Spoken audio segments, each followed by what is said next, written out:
আজ বানাবো লুচি, তাই ময়দা নিয়ে নিয়েছি 500 গ্রাম ময়দা নিয়েছি। আর ময়দার সাথে মিশিয়ে নেব 2 চামচ সুজি। আর ময়ামের জন্য দেব গরম তেল। গরম তেল আর সুজি দিলে লুচিটা চুপসে যাবে না, কড়াইতে তোলার সাথে সাথে লুচি চুপসে যাবে না। লুচিটা দীর্ঘক্ষণ খোলা থাকবে।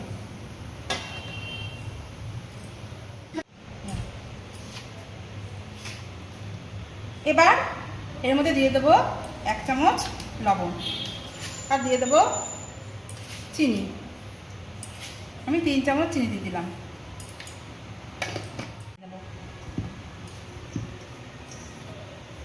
অনেকক্ষণ ধরে ময়ান দিতে হবে।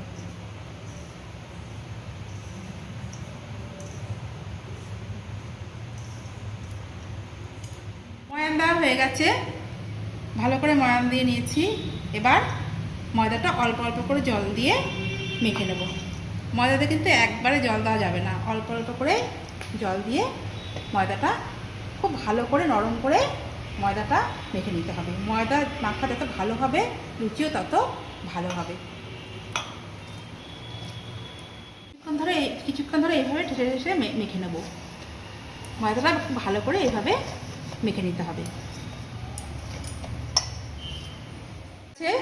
খুব ভালো করে নরম করে ময়দা মেখে নিয়েছি। এবার লেচি করে নেব। এভাবে লেচি করে নেব।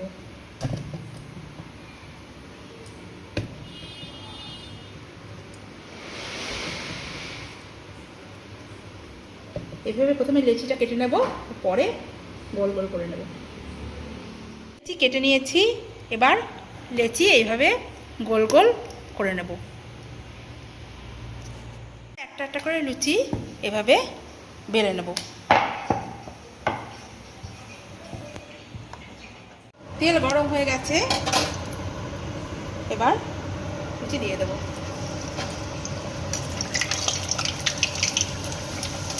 তেল ভালোই গরম হয়ে গেছে। প্রথম লুচিটাই ফুলে উঠেছে, একদম ফুলে উঠেছে লুচিটা।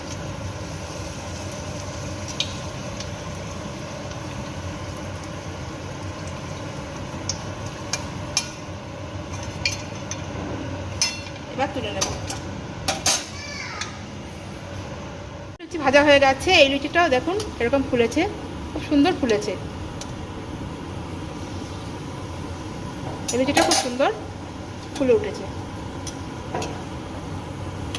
এবার তুলে নেব। একটা করে লুচি ভাজছি। আমার কড়াইটা ছোট, তাই দুটো তিনটে করে ভাজতে পারছি না। বড় কড়াই হলে দুটো তিনটে করে ভাজা যায়। আমি একটা একটা করেই ভাজছি।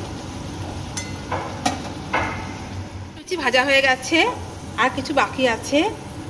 লুচি বেলার সময় কিন্তু খুব বেশি মোটা করেও বেলা যাবে না, আবার একদম পাতলা করেও বেলা যাবে না, মাঝামাঝি বেলতে হবে, তাহলে লুচি ভালো হবে। লুচি ভাজা হয়ে গেছে, প্রত্যেকটা লুচি খুব ভালোভাবে ফুলেছে। তো এবার গরম গরম ছোলার ডাল আর আলুর দমের সাথে পরিবেশন করব। ভিডিওটি যদি ভালো লেগে থাকে লাইক কমেন্ট শেয়ার করবেন, আর চ্যানেলটিকে প্লিজ সাবস্ক্রাইব করবেন। ভালো থাকবেন, সুস্থ থাকবেন। ধন্যবাদ সবাইকে।